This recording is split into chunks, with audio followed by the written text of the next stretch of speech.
Madam, সকালবেলা যে লোকটাকে আপনি চড় মেরেছিলেন সেই লোকটা সন্ধ্যাবেলা হাসপাতালে মারা গেছে। মৃত্যুর কারণ হচ্ছে সে নাকি ক্যান্সারে আক্রান্ত ছিল। বিকেলে হঠাৎ বাস স্ট্যান্ডে অসুস্থ হয়ে পড়ার পরে তাকে হাসপাতালে ভর্তি করা হয়, আর সেখানেই তার মৃত্যু হয়।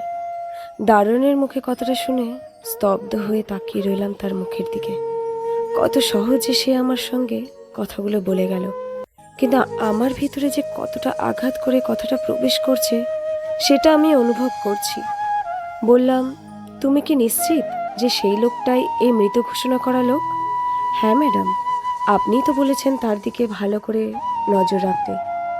তিনি দুপুরের সময় কিন্তু আমাদের বাসার সামনে কয়েকবার এসে ঘুরে গেছে। আমি আশ্চর্য হলাম, মানে কি? জি ম্যাডাম, একটা চিঠি নিয়ে এসেছিল, আর সে চিঠি আপনার কাছে দিতে বলেছিল। তো দেননি কেন? আমি তো সেই চিঠি গ্রহণ করিনি। তারপর তিনি সেই চিঠি আমার বাসার সামনে যে ছোট্ট একটা ডাস্টবিন আছে সেখানে ফেলে গেছিল। তবে তার জন্য মনটা খারাপ লাগছে ম্যাডাম।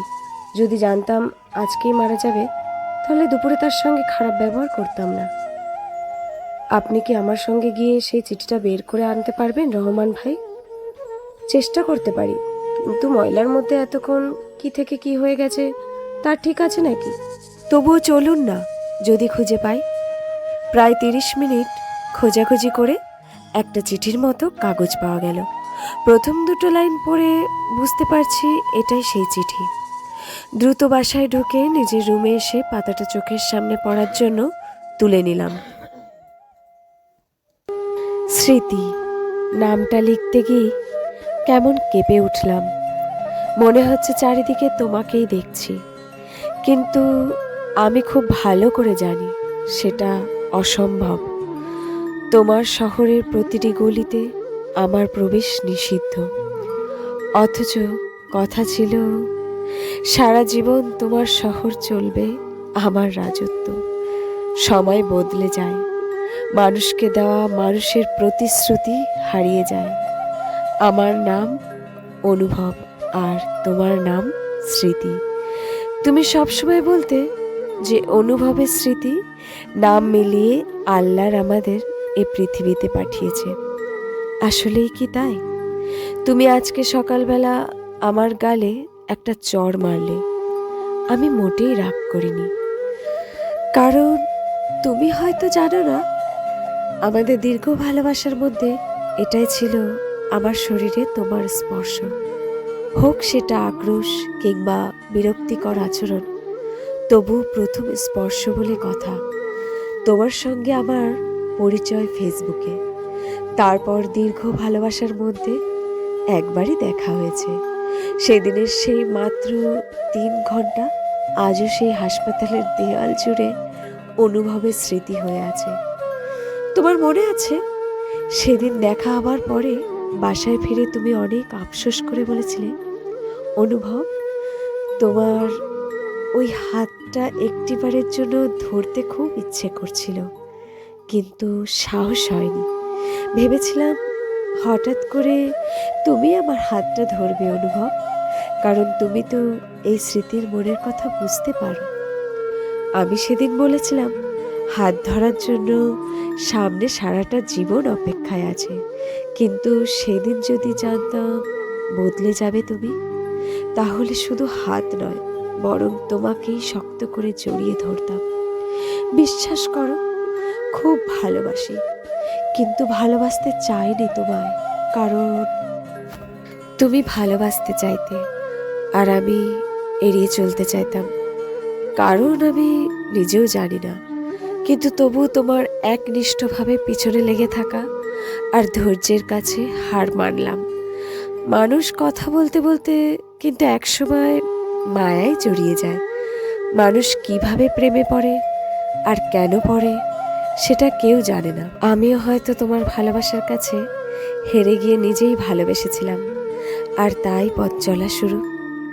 আমার এক কাছের বন্ধু তখন বলেছিল, তোমাকে অগ্রাহ্য করেছি তাই তুমি নাকি আমার সঙ্গে প্রেম করার জিদ করছো, কারণ যাদের টাকা আছে তাদের জেদও আছে খুব বেশি, তাই সে ওটা বলতো।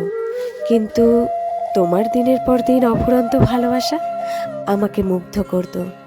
তবে সবসময় যে ভয়টা আমার ছিল তা হচ্ছে, তুমি বড়লোক বাবার মেয়ে। বড়লোক মানুষরা আমেরিকা থেকে পছন্দের কোনো কিছু কিনে আনতে পারে, কিন্তু দেশে ফিরে গুলিস্তানে কিছু পছন্দ হলে সেই আমেরিকান পছন্দের জিনিসও হয়ে যায় অপছন্দের। সবসময় ভয় হতো, তুমি যদি হারিয়ে যাও তাহলে আমার কি হবে। তোমাকে যখন মাঝে মাঝে এসব কথা বলতাম তখন বড্ড রাগ করতে, বলতে আমি তোমাকে বিশ্বাস করতে পারি নাই বলে এমন মনে হচ্ছে। কিন্তু দেখো, সত্যি সত্যি তুমি আজ চলে গেলে। কেন চলে গেলে সেই কারণটা পর্যন্ত বলে গেলে না। শুধু বললে মানুষের জীবনে কত কিছুই তো ঘটে, তাই বলে কি জীবন থেমে যায়? আবেগ দিয়ে তো দুনিয়া চলে না, তাই বাস্তব মেনে সামনে এগিয়ে যেতে হবে। তুমি এগিয়ে গেলে, আর ভালোবাসার আঘাতে আহত মুমূর্ষ হয়ে আমি পড়ে রইলাম রাস্তার পাশে খাদের কিনারে। হ্যাঁ, অনেকেই সেই খাদ থেকে টেনে ওঠাতে চেয়েছে, কিন্তু আমি তাদের কারো হাত ধরিনি। কারণ আমার বিশ্বাস ছিল জীবনের পথে চলতে চলতে একদিন তুমি আমার কথা মনে করে আবার ফিরে আসবে। তোমার অপেক্ষায় থেকে থেকে আর কারো হাত ধরিনি, কিন্তু যখন বুঝতে পারছি যে তুমি তো অনেক দূরে এগিয়ে গেছো, তখন ত্যাগ করলাম তোমার ফিরে আসার সম্ভাবনা। সিদ্ধান্ত নিলাম কারো সাহায্য নিয়ে নয়, বরং একা একা যেভাবেই হোক বের হব। অনেক কষ্টে খাদ থেকে উঠলাম, কিন্তু ততদিনে বড্ড দেরি হয়ে গেছে স্মৃতি। তোমার অপেক্ষায় থাকতে গিয়ে নিজের অজান্তেই শরীরে ক্যান্সার বাঁধিয়েছি, বেশ মারাত্মক আকারে। মা বাবা তো ছিল না, একমাত্র বোনটিকে দেখতে গেলাম তাদের বাসায়। অনেকদিন পর নিজের ভাইকে দেখে সে যেন চিনতে পারছিল না। তোমাকে খুঁজে বের করলাম, তুমি একটা সরকারি চাকরি নিয়ে বেশ ব্যস্ত। তোমার আশেপাশেই থাকা শুরু করলাম। ভাইরাসে আক্রান্ত শহরের মধ্যে নিজেকে মাস্ক পরে লুকিয়ে রাখা খুব সহজ। সবসময় তোমার চোখের সামনে থাকতাম। আমার অস্তিত্ব তুমি বুঝতেই পারলে না। শুনলাম তোমার বিয়ে ঠিক হয়ে গেছে, নাম করা ডাক্তার ছেলের সঙ্গে তোমার বিয়ে হবে। তোমার জীবনটা সত্যিই বেশ উজ্জ্বল। জীবনের এই শেষ মুহূর্তে দাঁড়িয়ে তোমার জন্য দোয়া রইল। আগেই বলেছি আমি ক্যান্সারে আক্রান্ত, যে কোনো সময় মরে যাব। আজকে সকালে ফজরের কিছু পরেই হঠাৎ মনে হচ্ছিল তোমার সঙ্গে জীবনের শেষ দেখা করা দরকার। তাই তোমার সামনে গিয়ে হাজির হলাম। তবে মোটেই লস হয়নি। তোমার প্রথম স্পর্শ পেয়ে আজ অনেকটা আনন্দিত হলাম, সত্যি বলছি।